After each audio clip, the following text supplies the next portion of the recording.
In the Season 3 intro of Amphibia, we see Sasha primed to step into a more explicitly heroic role, leading the citizens of Wardwood in an uprising against the cruel King Andreas and his plan for interplanetary domination.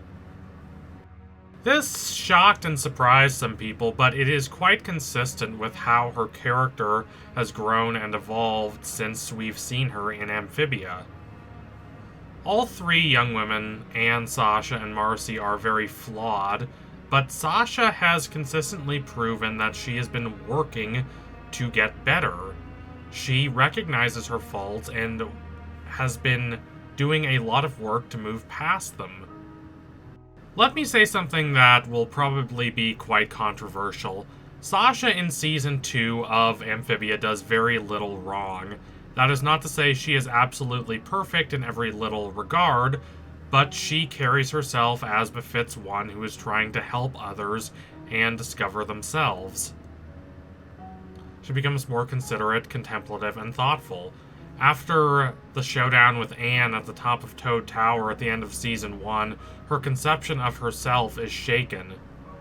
Sasha wants to take care of Anne. She wants to do what is right by Anne. She wants to be a good friend for Anne. One can't really understand Sasha until they understand that she sees herself in that light. And when Anne turns her back on her and implies that Sasha is being a terrible friend, Sasha doesn't quite know how to respond to that. Her closest friend, the person whose opinion she valued the most in the world, turned against her, leaving her with no one except Grime, who kept her in a prison cell for over a month. But despite this, and despite Grime forcing her to fight Anne at the end of Season 1, he clearly cares for her, and he wants what's best for her. We see some compassion from Grime, see some tenderness.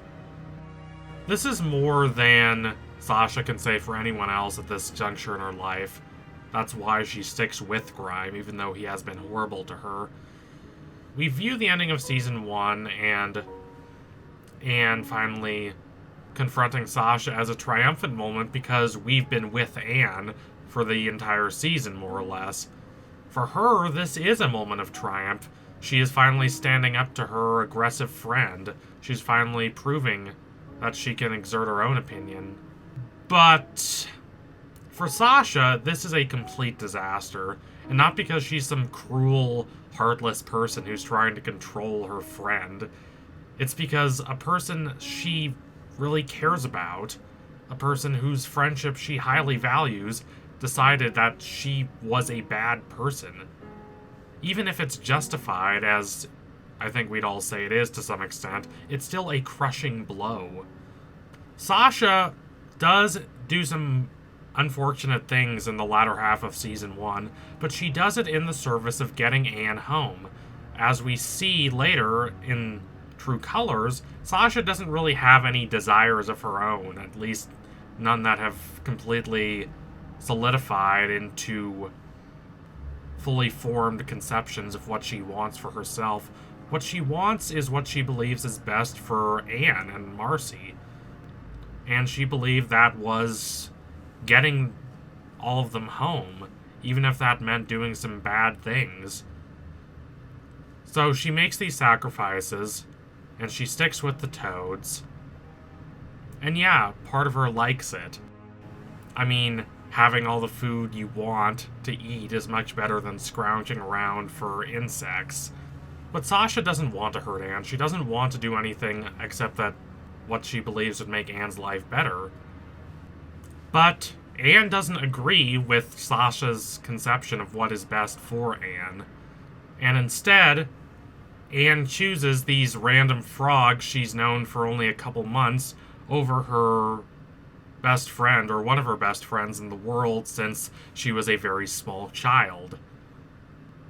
Instead of perhaps viewing the situation from Sasha's perspective and understanding the pressure Sasha is under, Anne views her as this bully who needs to be taught a lesson. And to a certain extent, one can understand where Anne is coming from, but we, as the viewers, should understand how absolutely devastating the end of Season 1 is for Sasha as a person. After suffering this trauma, Sasha does not really have any path forward aside from committing to Grime and the Toad Rebellion. She has nothing against the rebellion, and I'm sure she wants to help out the Toads. I don't view her as this idealistic revolutionary, or even someone like Grime who's trying to take power for himself. She's just someone who doesn't really have any good options at this point. She has no idea of who she really is anymore, and she has a chance to help out people she cares about. Of course she's going to take that opportunity.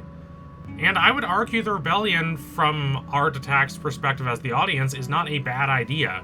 It is a warrior caste rising up against the very stratified class system in this country and overthrowing the Newts, who have all the luxury and all the extravagance and all the wealth and the power in this country. Now, there is no guarantee this rebellion would necessarily make Amphibia better for, say, Anne and the Frogs, who are oppressed by the entire caste system, but are most directly oppressed by the Toads. But there is also no guarantee that the rebellion would make life worse for Anne and the Frogs.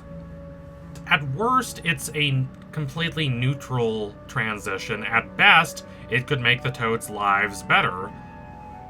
And Sasha, after she crosses the Rubicon by committing to the quest to take Baryl's Warhammer, she cannot really turn back at this point. The Toads are with her. They have invested their support in her. They have said, you, Sasha, are someone that we are willing to trust even though you're a human. That is a big burden and a big responsibility, but also a big privilege. What is Sasha going to do? Let them down? I can't stress this enough. From Sasha's perspective, going through with the rebellion is not just a selfish power grab. It is Sasha fulfilling what she believes to be her responsibility to the Toads who have invested their trust in her as a person and as a leader. She's not trying to betray her friends in true colors. She just does not see any option that would allow her to do no harm to both them and the Toads who trust her. When Sasha tries to play off the rebellion and act like it's no big deal, this is not her being manipulative. This is her genuinely trying to make Anne and Marcy see the world from her perspective and not view this as some sort of cataclysmic betrayal. I take her side here. Anne perhaps has the right to be angry, at least, if nothing else, but what was Sasha supposed to do? Perhaps Sasha could have tried to talk to Anne about the rebellion before True Colors, but what are the odds that Anne would have listened to her? Anne, although she says that she forgives Sasha, she really doesn't. Or if she does, it's this very tenuous kind of forgiveness, wherein she's just waiting for Sasha to mess up so as to justify Anne's mistrust of her, which is not a healthy way to maintain a friendship. Look at Anne in the Third Temple when she is incredibly suspicious of Sasha, even though Sasha is genuinely trying to help her here and is quite honest to Anne, even though she pretends she's not at the end of the episode. Or think of the dinner, wherein the planters constantly berate Sasha about the worst day of her life, when she lost her friendship and she almost lost her life in Reunion. And Anne takes their side and says that they're trying their best to accommodate Sasha when they're clearly not. Anne is not doing her best to accommodate Sasha. And no, of course, she is not obligated to be friends with Sasha. She's not obligated to try and forgive Sasha. But Anne's behavior in these last few episodes of Season 2 is a little shady. She acts like she's being the bigger person and forgiving Sasha, but then she's still constantly waiting for Sasha to fall back into her old habits, and when Sasha is reasonably kind of annoyed at her for having these deep suspicions of her, even after Sasha has genuinely tried her best to earn Anne's acceptance, Anne acts like Sasha's being entirely unreasonable, which she isn't. I certainly do not believe that Anne was justified in trying to seriously hurt Sasha during their fight in True Colors. Sasha makes clear to Anne that she's talking about something that's more important than either of them, that she has something she really wants to say to Anne, but Anne will not listen to her, and instead jumps immediately to violence, even though Sasha is not trying to win this fight. She's barely even fighting back. If Sasha had wanted to win this fight, she would have. She's the better sword fighter, but she hesitates because she doesn't want to hurt Anne, which allows Anne to win the fight. I'm not saying all this to make the case that Anne is some sort of terrible person, or that she's secretly the villain, or even that she was wrong to stand up to Sasha in Season 1. What I'm saying is that Sasha in Season 2 has genuinely made a change for the better. She's genuinely tried to stop being a manipulative person. She's tried to respect her friends more. Yes, it is true that Sasha can still be too controlling, as we see in the Battle of the Bands and the dinner. But she recognizes this, and she is actively trying to get better. It's not just words, she's making a real concerted effort to become a better person. And it is quite evident that she cares deeply for those who have shown any sort of compassion or care for her, even if she's not the best at showing it. Whatever her faults, I believe that Sasha has done the best she could reasonably be expected to do in trying to balance her allegiance to the Toads, and to Grime in particular, with her loyalty to her best friends, Anne and Marcy. I genuinely do not know what Sasha could have done in True Colors that would have allowed her to not end up upsetting either Anne and her friends or the Toads, and thus betraying someone. Perhaps Sasha makes too many promises. Perhaps she makes promises that she can't keep, as we see in Beryl's Warhammer. But this is not because she's actively trying to control people. It's because she cares about people, she wants to do what's best for them, and she can't always deliver on that. She cares deeply about other people, and perhaps she even cares too much, in that she is very concerned with having other people think well of her, to the extent that she doesn't always know what she herself really wants. Based on this, Sasha becoming a more explicitly heroic character in Season 3 is not bizarre, it's not out of the blue, it's a reasonable progression from the journey she's been on throughout Season 2.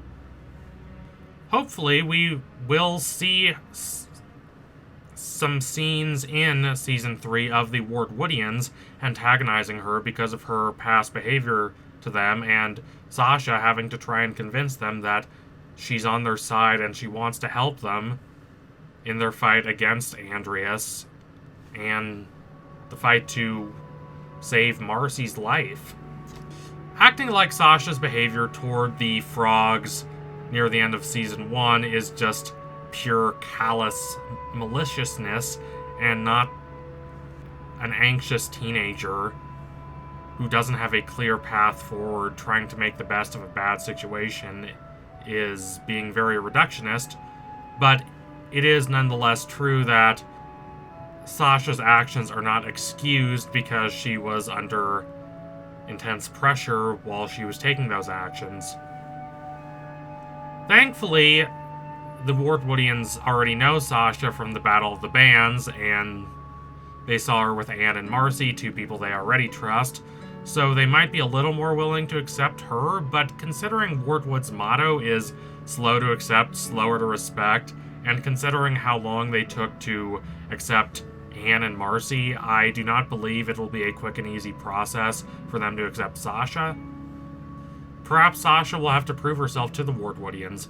Perhaps Bessie will trust her to help Bessie find Anne and the planters. Perhaps Toady will take her side, considering how strangely close they became in Battle of the Bands, or perhaps Sasha will have a long, heartfelt chat with Maddie, considering how close Maddie and Marcy became in Season 2. While I imagine Anne will return to Amphibia from the human world by the midpoint of the season, I genuinely hope that Sasha manages to rescue Marcy before that point, so we can get more scenes that are just Sasha and Marcy without the influence of Anne.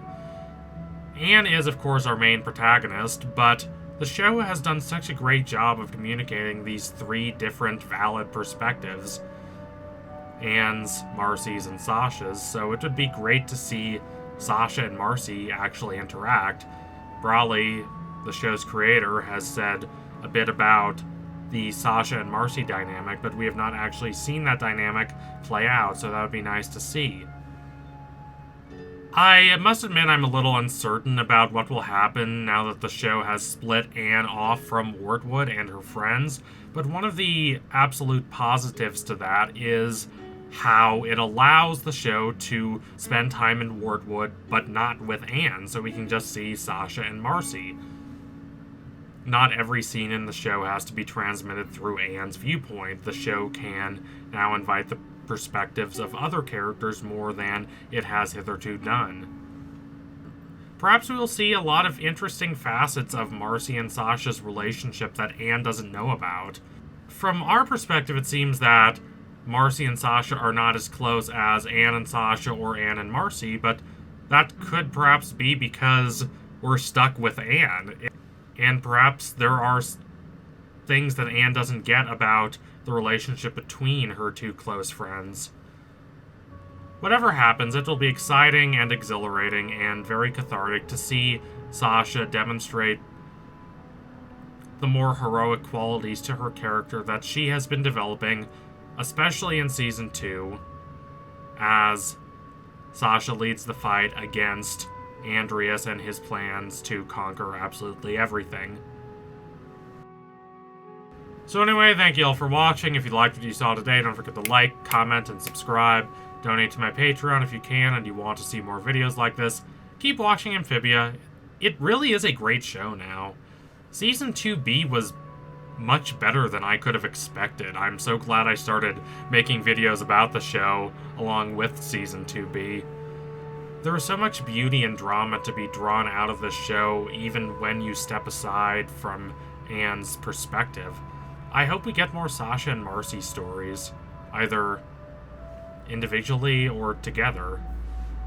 I want to know more about the relationship between them, and I want to know more about this world outside the perspective of Anne and the planters, and I can't wait to see how Season 3 gives that to us.